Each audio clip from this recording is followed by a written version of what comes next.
प्रिय आत्मन, वर्तमान उपनिषद के इस सत्र में आप सभी का हार्दिक स्वागत है। और आज का विषय है ब्रह्म भाव में कैसे जिए। शिखर आ गया, यात्रा का माउंट जो तुम्हारा सबसे ऊंचा शिखर है, उस शिखर पर अब तुम पहुंचने वाले हो। आज की यात्रा में यात्रा करीब करीब पूर्ण विराम ले लेगी आज। तो इसके पहले कि हम उस पूर्ण विराम की ओर जाएं, उच्चतम शिखर की ओर जाएं, माउंट एवरेस्ट की ओर जाएं, और शुरू करते हैं। ब्रह्म क्या है? What is godliness? What is existence? ये कण कण में ब्रह्म है, इसने बड़ा धोखा खड़ा कर दिया। सबसे ज़्यादा धोखे का अगर कोई आध्यात्मिक स्टेटमेंट है कि कण कण में ब्रह्म है, खुदा है सब जगह, है ना, जर्रे जर्रे में खुदा है, ये सबसे ज़्यादा भ्रामक स्टेटमेंट है। कण कण से सामान्यतः हम सोचते हैं आकार, सोचते हैं ना, कण है तो आकार है, तो अर्थात कि जहाँ आकार है वहाँ खुदा है, जहाँ निराकार है उसको लोग भूल गए। इस्लाम मानने वाले भी कण कण में खुदा है, कण कण में ब्रह्म है। और जो सनातन धर्म के लोग हैं वो भी कहने लगे कण कण में ब्रह्म, जर्रे जर्रे में खुदा है। अर्थात जहाँ भी धूल है, धूल में भी खुदा है, हर कण में खुदा है। और वही हमारे सनातन ऋषियों ने वक्तव्य दे दिया, कण कण में ब्रह्म है। लेकिन ये भ्रामक स्टेटमेंट है। इससे लगता है कि जैसे आकार में तो परमात्मा है, निराकार में परमात्मा नहीं है। लेकिन बात ठीक उल्टी है। इस पूरे अस्तित्व में 99.9999999% निराकार है या नहीं है? कितने ग्रह, कितने नक्षत्र, कितने तारे, कितने सूरज, वो कितने हैं? 0.00001%। इससे ज़्यादा नहीं है। ज़्यादातर तो निराकार है। अगर कण में केवल आकार में खुदा है तो 99.9999% तो बेखुदा का है। लेकिन सत्य तो यही है। ईशावास्य उपनिषद कहता है, ईशावास्य इदम सर्वम यत् किंचित जगत्यान जगत। सब परमात्मा है, सर्वत्र सर्वव्यापी है। और जो थोड़ा सा जगत है, मतलब थोड़ा सा जो आकार है, वह भी परमात्मा है। और सब तो परमात्मा है ही। परमात्मा के अतिरिक्त जीव या कुछ है ही नहीं। मोहम्मद साहब भी कहते हैं, मोहम्मद साहब कहते हैं ला इलाहा इल्लल्लाह। जो जीव है, इलाह कहते हैं जीव को, ला इलाहा इल्लल्लाह। ये जो प्राणी है परमात्मा से भिन्न नहीं। ये सूफी व्याख्या है। जो को कट्टर मुसलमान है वो तो व्याख्या कर देते हैं, नहीं है पूज्य परमात्मा के सिवा कुछ भी। इलाह मतलब पूज्य कर दिया, तो परमात्मा के सिवा कुछ भी नहीं है। तो परमात्मा के सिवा कोई पूज्य नहीं है। ऐसा सूफी बाबा शाह कलंदर ने मुझसे कहा कि ये कलमा का क्या अर्थ है जी, पाक कलमा का। मैंने कहा कि बाबा ला इलाहा इल्लल्लाह, अल्लाह के सिवा कोई पूज्य नहीं है, वंदनीय नहीं है, पूजनीय नहीं है। वो मुस्कुराए। उन्होंने कहा कि चलो मान लिया पूजनीय नहीं है, लेकिन कुछ तो है, पूजनीय नहीं है। लेकिन अल्लाह के सिवा कुछ तो है जो पूजनीय नहीं है। तो अल्लाह के सिवा क्या है बताओ? हमने कहा कि ये तो आपने चक्कर में डाल दिया, अल्लाह के सिवा तो कुछ नहीं है। तो यहाँ से नहीं है। ये कट्टर मुसलमानों की व्याख्या है, सूफियों की व्याख्या ये नहीं है। सूफियों की जो व्याख्या है वो ये है ला इलाहा इल्लल्लाह। ये जो प्राणी है, इलाह मतलब प्राणी, ला इलाहा इल मतलब भिन्न। अल्लाह, अल्लाह से भिन्न नहीं है प्राणी। प्राणी परमात्मा से भिन्न नहीं है। जिसको तुलसीदास जी ने लिखा, सिया राम मैं सब जग जानी, करूँ प्रणाम जोड़ जुग पानी। ये सारा जगत, सारा अस्तित्व सिया राम ब्रह्म के अर्थों में उन्होंने लिया है, और राम से व्याप्त है। ये सारा निराकार आकाश जो तुम देखते हो, आकाश को अनंत कहा गया है और ब्रह्म को भी अनंत कहा गया है। कहा गया है नहीं? अगर तुम कहो कि परमात्मा आसमान में है, आकाश में है, तो परमात्मा तो छोटा हो गया आकाश से। अगर तुम कहो कि आकाश परमात्मा में है, तो फिर आकाश असीम कहाँ रहा? इसका मतलब क्या हुआ? इवन भौतिक रूप से आकाश ही परमात्मा है। बस बोध करना है, मान करके नहीं होगा। मान्यता पर टिकी भक्ति भी मोह है, अष्टावक्र कहते हैं। मान के कुछ भी नहीं होगा, जान के सब कुछ होगा। जानोगे कैसे? ओशो कहते हैं, जिसने आकाश की चैतन्यता को जाना, उसने परमात्मा को जाना। इसमें चेतनता जिस दिन बोध में आ जाती है कि आकाश जीवित है, मुर्दा नहीं है, जड़ नहीं है, चेतन है। लेकिन चेतन के रूप में जिस दिन तुमने जाना, उस दिन परमात्मा को तुमने जाना। इस पर हमारी गज़ल की एक पंक्ति है, मेरे मुर्शिद ने कहा सिद्धार्थ सुन, आसमां खुद है खुदा हम क्या करें, या खुदा तू ही बता हम क्या करें, दिया के नीचे अंधेरा क्या करें। हम परमात्मा में रहते हैं, हम परमात्मा में रहते हैं, उठते हैं, बैठते हैं, सोते हैं, जागते हैं और परमात्मा को खोजते हैं। कमाल की बात है, खोजते हैं। कस्तूरी कुंडल बसे, कबीर कहते हैं। जैसे हिरन है, उसके कस्तूरी उसकी कुंडल में, नाभि में बसती है, खुशबू आती है और इधर दौड़ता है उधर दौड़ता है कि खुशबू कहाँ से आ रही है।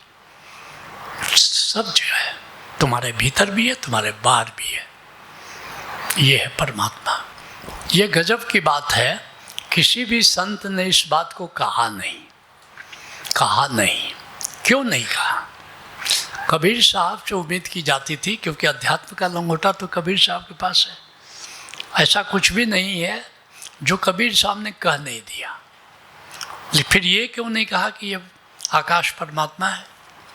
क्योंकि उन्होंने कहा कि 14 लोकों की यात्रा होती है। अध्यात्म में 14 लोक हैं।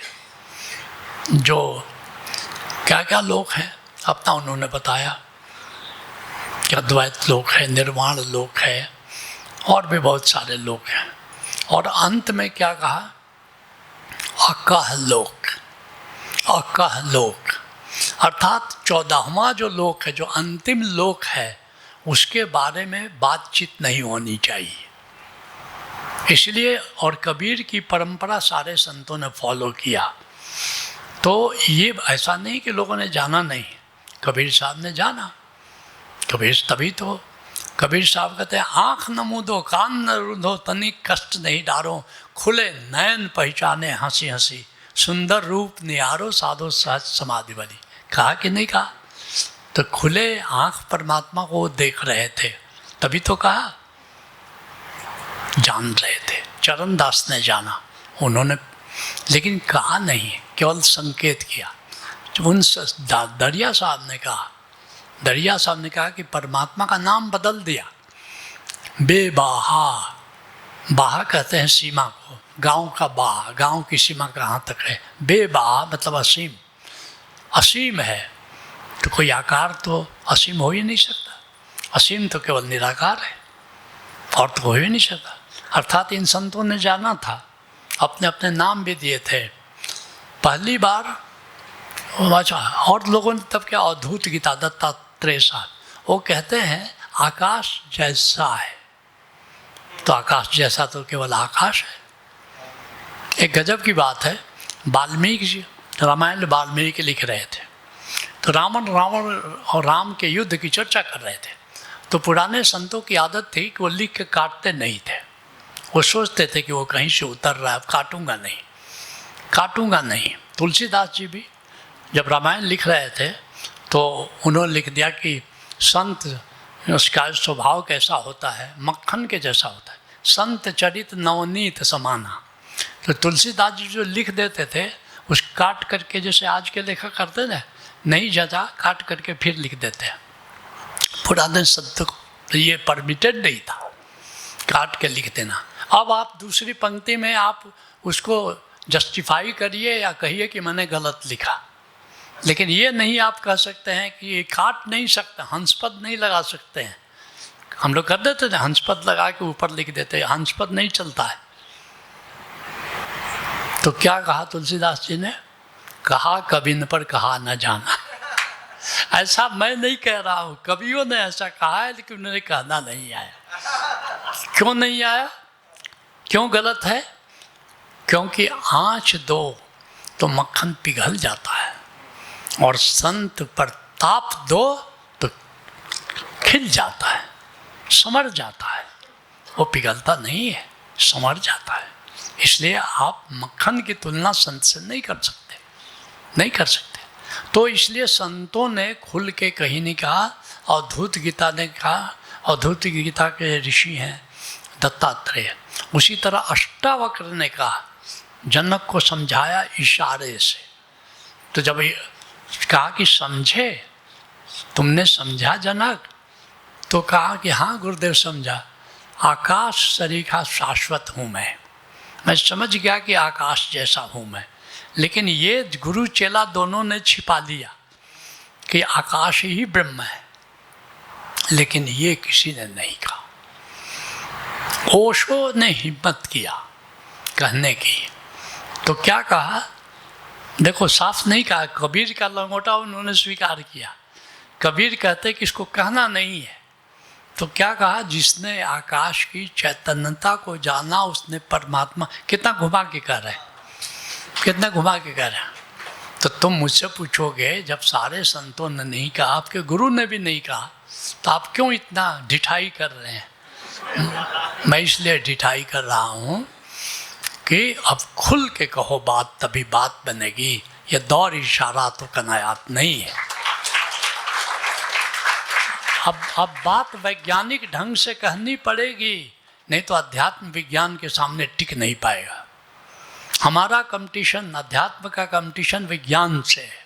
अब हर व्यक्ति प्रमाण खोजता है, हर व्यक्ति बिना प्रमाण के। इसलिए कहते हैं तुलसीदास जी, कलयुग केवल नाम आधारा, क्योंकि नाम का अनुभव कराया जा सकता है। सतनाम का ओंकार अनुभव गम्य कराया जा सकता है। अब उसको कैसे डिनाई कर सकते हो? क्योंकि जब ओंकार की आवाज़ का रिकॉर्डिंग नहीं हो सकता तो क्या है बताओ, ये आवाज़ क्या है? कोई व्यक्ति नूर को देख नहीं सकता माइक्रोस्कोप से। तुम करके दिखाओ। नूर को माइक्रोस्कोप से नहीं देख सकते, लेकिन हमारा चैतन्य उसको देख सकता है, और उसको कोई भी डिनाई नहीं कर सकता। नूर को कोई डिनाई नहीं कर सकता, नाथ को। तो इसलिए विज्ञान का युग है, हमें खुल के बात करनी पड़ेगी। तो ये खुला आकाश का विस्तार जो तुमको दिखाई देता है, यही ब्रह्म है। और थोड़ा बहुत ग्रह, नक्षत्र, सूरज, तारे, चांद, ये जीव जंतु ये दिखाई पड़ते हैं, इनमें भी वह आकाश विद्यमान है, इनमें भी वो चैतन्य आकाश विद्यमान है। तो ये भी परमात्मा है, ये भी परमात्मा है। ईशावास्य इदम सर्वम यत् किंचित जगत्यान जगत। थोड़ा ये निराकार, प्राइमरली ये निराकार परमात्मा है। ये आकाश परमात्मा है, भीतर भी है, बाहर भी है। और थोड़ा बहुत जो आकार है वो भी परमात्मा है। आकार में भी परमात्मा दिखाई देगा, लेकिन पत्नी में सबसे अंत में दिखाई देगा। स्वामी राम अमेरिका में थे, बड़े प्रसिद्ध हो गए, और पूर्ण उनका सेक्रेटरी था। तो आए टेहरी गढ़वाल में डेरा डाले हुए थे। तो पहले वे तीर्थ राम गोस्वामी थे, उनका नाम, के लाहौर में प्रोफेसर हुआ करते थे गणित के। तो संन्यास ले लिए, तो स्वामी राम तीर्थ कहलाने लगे। तो यहाँ पर आए तो देखा उन्होंने खिड़की से उनकी पत्नी आ रही है। एकाएक लाहौर के प्रोफेसर से रिजाइन करके सज्जन चल दिए, 4 बेचे और बच्चे और पत्नी छोड़ गए। बरसों बाद लौटे, 20 साल के बाद लौटे, और देखा पत्नी आ रही है। कहा कि पूर्ण, बल्कि हाँ गुरुवर, मेरी पत्नी आ रही है, उसको मेरा अपॉइंटमेंट मत देना। तो कहा गुरुदेव, मैं आपका सेक्रेटरी हूँ, आपकी आज्ञा मानना ये मेरा कर्तव्य है, मैं नहीं दूंगा उसको अपॉइंटमेंट। लेकिन आपको सब जगह परमात्मा दिखाई देता है, पत्नी में नहीं दिखाई देता। और आज के बाद मैं कल से रिजाइन देना चाहूँगा कि मैं नहीं शिष्य या सेक्रेटरी रह सकता उस संत का जिसको पत्नी में परमात्मा नहीं दिखाई देता, सब जगह दिखाई देता है। तो पूर्णता कैसी है आपकी? बोला पूर्ण मुझे क्षमा करो, अब मुझे दिखाई देने लगा। तुम्हारी एक चोट ने मुझे पत्नी ने भी परमात्मा दिखाई देना, उसको दे दो अपॉइंटमेंट। और अपॉइंटमेंट जब दिया तो पत्नी आकर क्या कहा कि तुम चले गए हमें छोड़कर, बच्चे छोटे छोटे थे, माना हमको घरों में काम करना पड़ा डोमेस्टिक हेल्पर के रूप में, माना कि हमको गोबर को दीवार में पाथना पड़ा जीविका चलाने के लिए, चौका बर्तन करना पड़ा, लेकिन बच्चों की परवरिश में मैंने कोई कमी नहीं आने दी। और आज तुम्हारे चारों बच्चे कहीं न कहीं जो अच्छे जॉब में सेटल्ड हैं। और कहा अब मैं चलती हूँ, मैं इसलिए कहने आई कि कहीं किसी क्षण में तुम्हें शोक न हो कि मेरे पीछे मेरी पत्नी और बच्चों का क्या हुआ। विदा हो गई। सर्वत्र परमात्मा दिखाई पड़ेगा, सर्वत्र पड़ेगा, आकार में भी और निराकार में भी वो दिखाई पड़ता है। इसलिए शंकराचार्य क्या कहते हैं सुनो। शंकराचार्य कहते हैं अर्ध श्लोके प्रवक्ष्यामि यद उक्तम ग्रंथ कोटि भी, करोड़ों ग्रंथों में जो बात लिखी गई है उसको आधे श्लोक में मैं तुमको बताना चाहूँगा और अपने अनुभव से बताना चाहूँगा। तो क्या कहा? ब्रह्म सत्यम जगत मिथ्या, जीवो ब्रह्मो न चापरः, ब्रह्म ही है, जीव कहाँ है? ब्रह्म के सिवा कहीं कुछ मुझे दिखाई नहीं देता, नहीं दिखाई देता। ब्रह्म सत्यम जगत मिथ्या, जिसको तुम जगत कहते हो वो भी ब्रह्म है, ब्रह्म से अलग नहीं है। अर्ध श्लोके प्रवक्ष्यामि यद उक्तम ग्रंथ को, करोड़ों ग्रंथ में जिस सत्य का प्रतिपादन किया गया है उसके आधे श्लोक, 2 लाइन का श्लोक होता है, आधा श्लोक में मैं तुमसे कहना चाहूँगा ब्रह्म सत्यम जगत मिथ्या, जीवो ब्रह्मो न चापरा। तुम कहोगे कि नहीं जीव ब्रह्म नहीं है, तो मैं तुमसे कहना चाहूँगा कि जीव भी ब्रह्म से अलग नहीं, जीवो ब्रह्म न चाप न च अपरा, वो भी दूसरा नहीं है ब्रह्म। जो मोहम्मद साहब वही बात तो कह रहे हैं, वही कह रहे हैं, पाक कलमा यही कह रहा है, ला इलाहा इल्लल्लाह। और कैसे लेकिन पता चलेगा? अब सवाल ये है कि है, लेकिन पता कैसे? अनुभव जब तक नहीं होगा तब तक बात समझ में नहीं आती है। तो समझो कैसे? पतंजलि से पूछा शिष्यों ने उनको कि गुरुदेव हमको परमात्मा का कैसे पता चलेगा? तो पतंजलि ने क्या कहा? पतंजलि ने कहा तस्य वाचकः प्रणवः, जो परमात्मा का बोधक तत्व है वो नाद है। नाद सुन के परमात्मा की उपस्थिति का पता चलता है। नाद के सिवा उसकी उपस्थिति का पता करना जरा मुश्किल काम है। और भी है लेकिन सबसे सरल मार्ग है कि नाद सुनो तो ब्रह्म नाद का पता चल जाता है। ठीक है? और उपनिषद क्या कहते हैं? छांदोग्य उपनिषद क्या कहता है? ओम इति ब्रह्म। ये जो ओंकार है, ये जो नाद है, ये जो अनहद नाद है, बस ये काफ़ी है ब्रह्म को जानने के लिए। कमाल की बात करें, ओम इति, और क्या जानना? जानने योग्य अगर कोई बात है तो ओंकार है। ओंकार को जान लिया तो तुमने सब कुछ जान लिया, और सब कुछ जाना ओंकार को नहीं जाना तो तुमने कुछ भी नहीं जाना, कुछ भी नहीं जाना। जानने लायक तो बस एक ही चीज़ है, ओंकार। ओंकार को जान लिया तो ब्रह्म को जान लिया, और जिसने ब्रह्म को जान लिया उसको और कुछ भी जानने की ज़रूरत नहीं है। वो स्वयं सब गे उसके जीवन में उतर गया। और कैसे जान सकते हैं? तो सबसे प्रबल तत्व क्या है? नाथ। उसके लिए आँख खोलने की भी जरूरत नहीं, बिना आँख खोले भी जान सकता। दूसरा तत्व है जिसे ब्रह्म जाना जाता, वो नूर। भीतर भी नूर है और बाहर भी नूर है। नूर क्या है? एक आलोक है, बिना दिया बाती के वो जल रहा है, बिना सूरज के वो जल रहा है। जो निरति योग में आते हो तो तुम नूर को देखते हो, भीतर नूर को देखते हो। पूरा अंधेरा कर दिया जाए, पट्टियाँ बांध दी जाए, लेकिन नूर दिखाई देता है। ये परमात्मा में भी दिखाई देता है। हमसे मित्रों ने कुछ कहा, शुरू शुरू की बात है, कि हम लोगों को तो नहीं दिखाई देता है, हमारे अभी दिखाई देता हूँ। 5 लोग थे, 5 को मैंने कंबल उड़ा दिया और कहा आप देखो। कहता हाँ अब दिखाई देता है। अरे कहाँ दिखाई देता? बोला आकाश में दिखाई देता है। सारा आकाश नूर से भरपूर है, सारा आकाश नूर से भरपूर है। अगर कंबल ओढ़ लेने पर आकाश में दिखाई देता है, इसका मतलब नूर है, लेकिन सूरज की रोशनी के चलते हमें दिखाई नहीं देता, नहीं दिखाई। इसलिए क्या कहते हैं, इसलिए सुंदरदास क्या कहते हैं, संतों के कहने का तरीका क्या बात है। क्या कहते हैं? अनुभव बिना नहीं जान सके, अनुभव नहीं जब तक होगा तब तक नहीं जानोगे। कहते हैं निरसंद निरंतर नूर है रे। निरसंद है अर्थात कहीं टूटा हुआ नहीं है, निरंतर है। निरसंद निरंतर, कहीं बीच में ख़त्म नहीं होता या शुरू नहीं होता है, उस एक कंटिन्यू करता है सब जगह।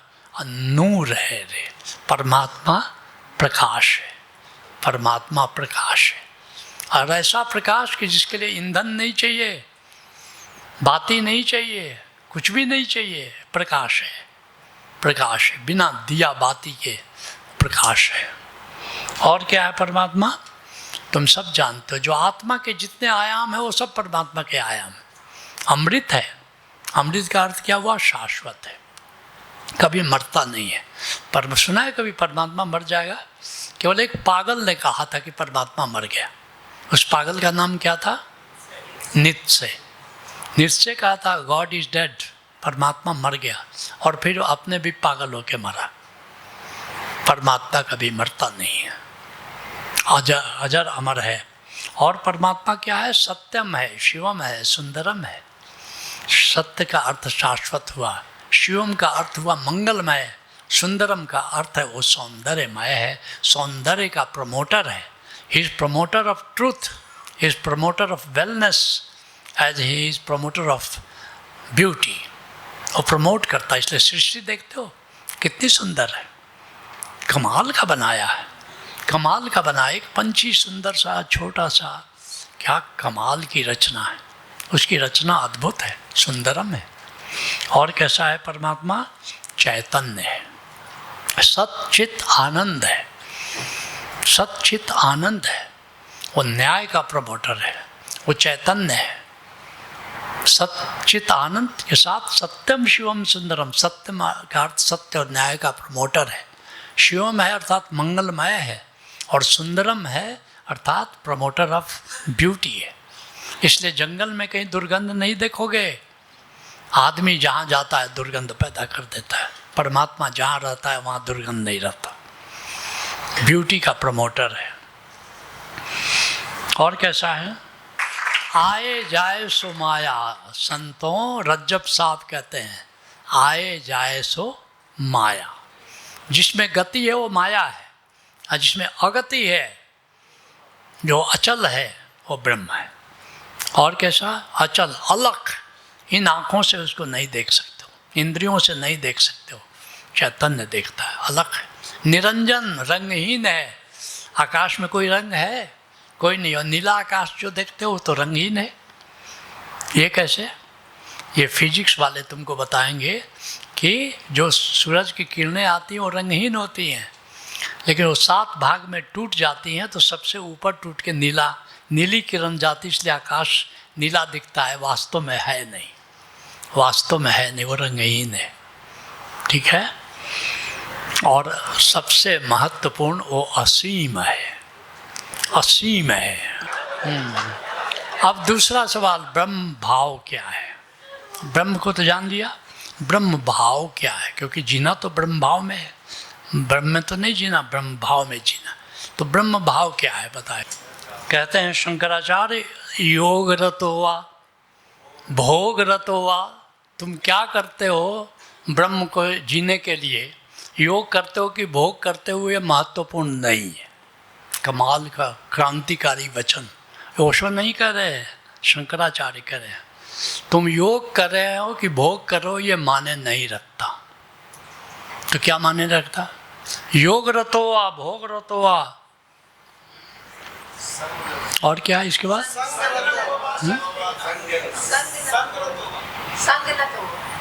संग रतो वा संग विहीना, किसी के साथ रहते हो कि जंगल में एकांत में रहते हो, ये महत्वपूर्ण नहीं है।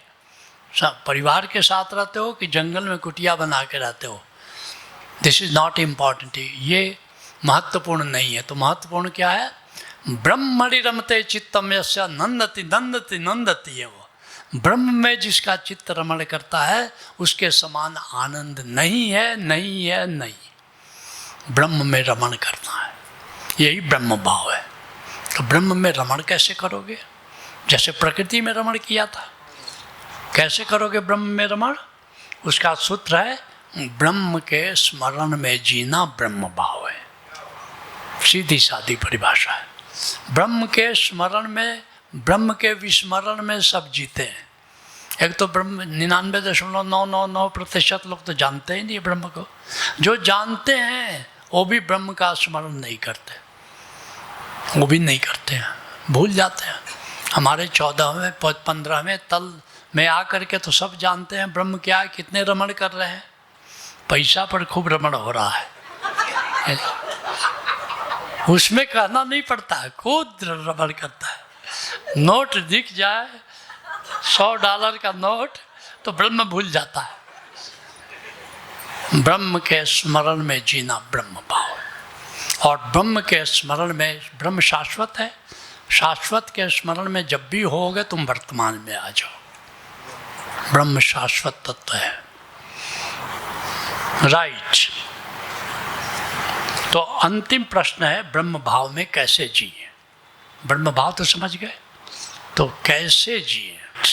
बहुत सरल, क्योंकि यहाँ सब लोग 14वें तल के ऊपर नहीं गए हैं, या ऊपर के तल को, कुछ लोग तो बिल्कुल फ्रेशर हैं। इसलिए सब ब्रह्म को कैसे याद करें। हमारा ध्यान योग का स्नातक से लेकर के और सब लोग ब्रह्म की याद में जी सकते हैं, याद रखें। हमारा पहला तल का कार्यक्रम भी जो किया है वो भी ब्रह्म की याद में जी सकता है। हम तो वो बात बताएंगे कैसे करेंगे। 3 प्रकार से ब्रह्म भाव में जिया जा सकता है। पहला, नाद सति योग या ब्रह्म सति योग, क्योंकि नाद ब्रह्म है इसलिए ब्रह्म नाद कहते हैं। नाद ब्रह्म, नाद ही ब्रह्म है। तो क्या करना है, ये नाद जो सुनते हो इसको ब्रह्म नाद की तरह लो। ये नहीं कि ये नाद केवल नाद है, ये क्या है, परमात्मा गीत गा रहा है। पहले तो ये भाव करो, हरि गीत गा रहा है क्या याद है, वंशी बजा रहा है क्या याद है, अबोला बोलता है मैं नहीं हूँ। सुना है कवाली ना, वो अबोला है, वो बोल रहा है। पलटू साहब कहते हैं बोलता ब्रह्म चीन्हे सो ज्ञानी। ज्ञानी किसको कह रहे हैं? बोलता ब्रह्म चीन्हे सो ज्ञानी। बोलता ब्रह्म, अब बोलता ब्रह्म क्या बोलता है? हरि गीत गा रहा है क्या याद है, वंशी बजा रहा है क्या याद है। तो ये जो अनाहत नाद है उस ब्रह्म का गीत है, वो गा रहा है। तो क्या भाव करना है कि ब्रह्म का गीत, ये जो हम सुन रहे हैं ये ब्रह्म का गीत है, और ऋषियों ने कहा यही ब्रह्म है, यही ब्रह्म है। अगर मान लो कि केवल अनाहत नाद है तो तुम्हारे भीतर गुदगुदी नहीं होगी, लेकिन अगर मान लो, तुम कहोगे कि कैसे मानने की ये नाद ब्रह्म है, तो फिर मैं क्या कहूँगा, आप सब जानते हो मेरा उत्तर क्या उत्तर है। इश्क में मन मर्जियाँ नहीं चलती, यार ने कह दिया वो बिस्मिल्लाह।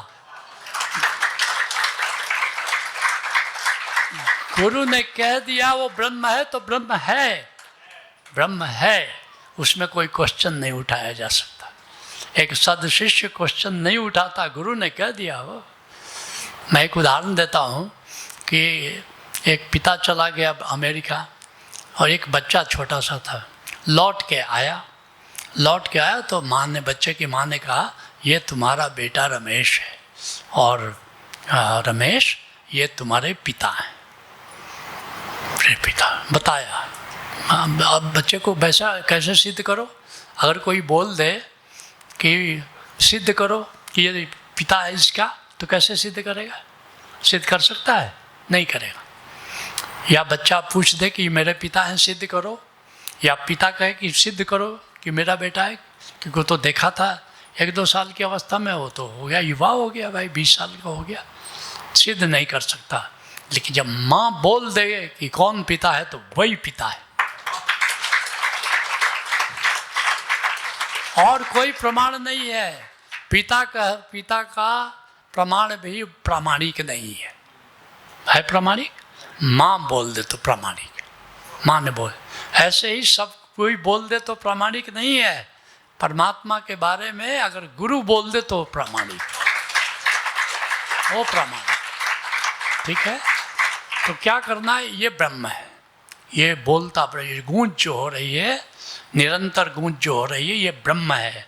और नाद को ब्रह्म जानकर क्या करना है? आती जाती सांस में उसका स्मरण करो।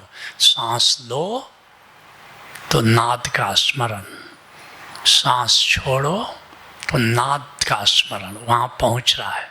मेरी सांस निकल रही है तो उस नाद से निकल रही है, और मेरी सांस जार छोड़ा तो नाद तक जा रही है। समझ गए बात को?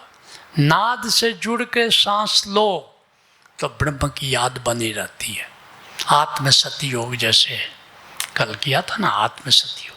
तो सांस लो तो नाद से निकल रही है, जैसे समुद्र में लहरें उठ रही हैं कि गिर रही है। दरियाव को लहर दरियाव है जे भिन्नम कोयम, कबीर साहब कहते उठे तो नीर है, बैठे तो नीर है, भिन्नम कोयम। ऐसे ही सांस लिया तो नाद से निकली, और सांस छोड़ा तो नाद तक फिनिश हो गई। तो नाद के स्मरण के साथ सांस लो, ये है ब्रह्म सति योग। ब्रह्म सति योग। अब ब्रह्म मानो तो रसगुल्ला खा रहे हो, और ब्रह्म नहीं तो ढेला खा रहे हो माटी का। बच्चे खा लेते, बच्चों को पता ही नहीं चलता कि ढेला है कि मिठाई है, जो आया वही मुंह में डाल दिया। तो संसारी यही करता है, जो आया वही मुंह में डाल देता है। और एक साधक क्या करता है? ये रसगुल्ला है, ये जानता है कि रसगुल्ला है।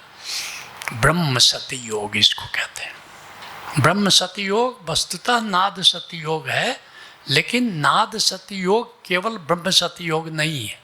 जब नाद को तुमने ब्रह्म नाद माना, ब्रह्म जान करके नाद सुना, तो ब्रह्म सति योग है। तो पहला ब्रह्म भाव में जीने का तरीका क्या है? ब्रह्म सति योग कि सांस लो तो नाद सुनते हुए, नाद से शुरू किया सांस लेना, और सांस छोड़ो तो नाद पर जाके खत्म किया। ठीक है? नाद से सांस की यात्रा शुरू हुई और नाद पर सांस की यात्रा खत्म हुई। यह है ब्रह्म सति योग। कितने लोग समझ गए? ब्यूटीफुल। हमारे लोग इंटेलिजेंट बहुत है। सारे उपनिषद समझाते रहे, सारे गुरु समझाते रहे, कोई नहीं समझा। और हमारे लोग देखो इंटेलिजेंट में 45 मिनट में सारा उपनिषद समझ जाते हैं। राइट। दूसरा अजपा सिद्ध योग, जो ध्यान योग करने के बाद कभी भी तुम अजपा सिद्ध योग कर सकते हो। कल इसकी चर्चा नहीं हुई थी, प्रोग्राम की चर्चा हुई थी। तो तुम वहाँ 3 दिन के लिए आ जाओ और अजपा सिद्ध योग कर लो। मुरथल में होता है, मैं और दर्शन जी वहाँ मिल के लेते हैं, तो वहाँ पर आ जाओ। ठीक है? तो उसमें क्या करना है? ब्रह्मनाद को अनफोकस्ड अवेयरनेस रखो। अर्थात जैसे नदी की आवाज़ सुनते हो ना, तो फोकस करके नहीं सुनते हो, करते हो फोकस करते हो नहीं करते हो, ऐसा अनफोकस्ड। ये बड़ा इम्पोर्टेंट है कि नाद बज रहा है, पीछे से गवैया गाता है तो तानपुरा, वो जो तानपुरा पर साफा सा साफा सा साफा सा, तो गवैया का लेकिन फोकस कहाँ है? गीत के शब्द क्या है, गीत का स्वर कहाँ है? फोकस यहाँ है, अनफोकस्ड उस तानपुरे पर है जहाँ से स्वर को साधता है। ऐसे ही तानपुरे की तरह अनाहत नाद कहीं बज रहा है और तुम अपना सांस को समस्वर लाओ, समस्वर लाओ अर्थात सुषुम्ना से उसको प्रवाहित करो भाव से कि दोनों नासिका रंध्रों को टच करते हुए निकल रही है और बिंदु तक जा रही है, बिंदु तक जा रही है।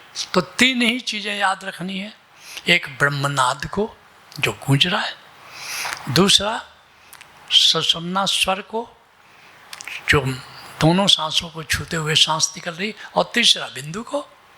तो और जो अनफोकस्ड जो ब्रह्म के चल रहा है, बिन पनिहार धरे से रिकागर, ज्यों पनिहार धरे से रिकागर, जैसे पनिहारी ने अपना घड़ा रखती है पानी का और रास्ता चलती है, फोकस किस पर है? रास्ते पर। फोकस किस पर है? घड़ा गिर न जाए। और अनफोकस्ड क्या चीज़ है? अनफोकस्ड क्या है? नहीं, बात करती है, चित करती है, फोकस उस पर है, और अनफोकस्ड घड़ा है कि बात करेगी तुम्हारे घर में कौन सी सब्जी बनी, तुम्हारे घर में क्या हुआ, उसका उससे झगड़ा हुआ, इस पर फोकस है, रास्ते पर फोकस है। लेकिन अनफोकस्ड क्या है? गागर, कहीं गिर न जाए एकदम से। जैसे गाय चरने जाती है दूर और अनफोकस्ड अपने बछड़े को याद रखती है, फोकस्ड घास चल रही है उस पर फोकस है, रास्ता चल रही है उस पर फोकस है। अनफोकस्ड है, मेरा बछड़ा इंतजार कर रहा है और शाम को गोधूली मेला में खुद ही वहाँ लौट जाती है। ये है अजपा सिद्ध योग, unfocused awareness of divine sound. दूसरा सांस सुषुम्ना से चले, और तीसरा ऊर्जा बिंदु तक जाए। तो दूसरा तरीका ब्रह्म भाव में जीने का है। क्या तरीका है? अजपा सिद्ध योग। जैसे आत्मा को याद करने का क्या तरीका था? आत्मसति योग। और बताया था ना कि अब आत्मसति योग भी आ जाएगा अजपा सिद्ध। इसलिए जो कर चुके हैं उनको फिर से करना चाहिए, फिर से कम 3 बार, फिर से, क्योंकि उसका बता ही दिया था कि अगर तुम चाहो भी कि अनएनलाइटेंड रह जाए उसके बाद, तो नहीं रह सकते, नहीं रह सकते। और तीसरा तरीका क्या हो सकता? इस पर बड़ी प्यारी बात शिवदयाल सिंह कह रहे हैं, शब्द छोड़ मत अरे अजान, राधा स्वामी कहे बखान। शब्द का मुख्य तत्व नाद है, उसको मत छोड़ो। जिंदगी जीना है तो नाद को मत छोड़ो। और कबीर साहब क्या कहते हैं? शब्द निरंतर ते मन लागा, मलिन वासना त्यागी। काम क्रोध लोभ मोह ईर्ष्या द्वेष, ये मलिन वासनाएं हैं, ये छूट जाती है, मन निर्मल हो जाता है। शब्द निरंतर ते मन लागा, मलिन वासना त्यागी। उठत बैठत कबहू न टूटे, ऐसी ताड़ी लागी साधो सहज समाधि भली। ये काम क्रोध लोभ मोह ईर्ष्या द्वेष स्वतः खत्म हो जाते हैं, तुम्हारा मन निर्मल हो जाता है। और मन निर्मल हो जाता है तो क्या होता है? कबीरा मन निर्मल भया, जैसे गंगा नीर, पीछे पीछे हरि चले कहत कबीर कबीर। राम के पीछे कबीर नहीं जाते हैं, राम सुनो कबीर सुनो, तो क्या सुने? अभी मुझे चरखा पर सूत काटना है, चादर बुनना है, बाजार में नाना प्रकार के धंधे, तेरा तो कोई धंधा ही नहीं है। तो हमारा तो बहुत सारे धंधा है, क्या सुने? तुम्हारे नो अपॉइंटमेंट। और तभी भी पीछे पीछे जा रहा है, पीछे पीछे हरि जा रहा है एकदम से। ये संतों का देखते हो, ये संतों की बात। कभी पीछे क्यों? मन शुद्ध हो गया, मन शुद्ध हो गया तो हरि पीछे पीछे आ जाता है।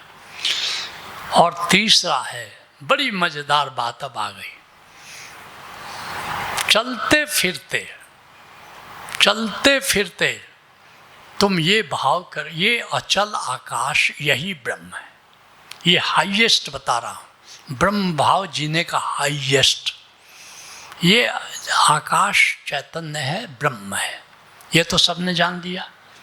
जो नहीं जाना वो मान लो, गुरु कह रहा है तो होगा, ठीक है। अच्छा, ये चलता नहीं है, ये ग्रह नक्षत्र चांद तारे सब चल रहे हैं, ब्रह्म चलता नहीं है, अचल है, और तुम चलो इसमें, तो चलोगे उधर कंट्रास्ट हो गया। ब्रह्म स्थिर है और तुम चल रहे हो, तुम ब्रह्म में चल रहे हो, इस भाव से चलना शुरू करो। इसमें मज़ा बड़ा आता है। सबसे बड़ी बात है कि इससे ज़्यादा मज़ा तुमको किसी चीज़ में दुनिया में नहीं आएगा। अरे मैं ब्रह्म में चल रहा हूँ, चल रही हूँ, और ब्रह्म साफ पता चलता है कि ब्रह्म स्थिर है और मैं चल। कंट्रास्ट हो गया कि नहीं? कंट्रास्ट में बात ज़्यादा समझ में आती है। प्लेन चल रहा है तब तक फील नहीं करोगे जब तक ज़मीन को नहीं देखोगे। ज़मीन को देखोगे तो पता चलेगा कि प्लेन चल रहा है। तो ब्रह्म को जब एहसास करोगे कि अचल है तो अपना चलना मालूम होता है, और जब अपने चलने का एहसास करो तो ब्रह्म के अचल होने का अनुमान हो जाता है। तो इसको तुम लोग जब चाहो तुम लोग अलग से चक्रमण करने की ज़रूरत नहीं है। यहाँ से वहाँ भी चल रहे हो, चलते तो रहते हो ना, हमेशा बैठे तो नहीं रहते हो। तो बाद में तुमको बैठे बैठे एहसास होगा कि मैं बैठा भी ब्रह्म के बीच में हूँ, मैं ब्रह्म में ही बैठा हूँ। तो ये हुआ ब्रह्म भाव में जीना। जब ब्रह्म भाव में जीना सीख गए तो वर्तमान का शिखर आ जाता है। जिंदगी वर्तमान में जीती है, जीना शुरू कर देती है।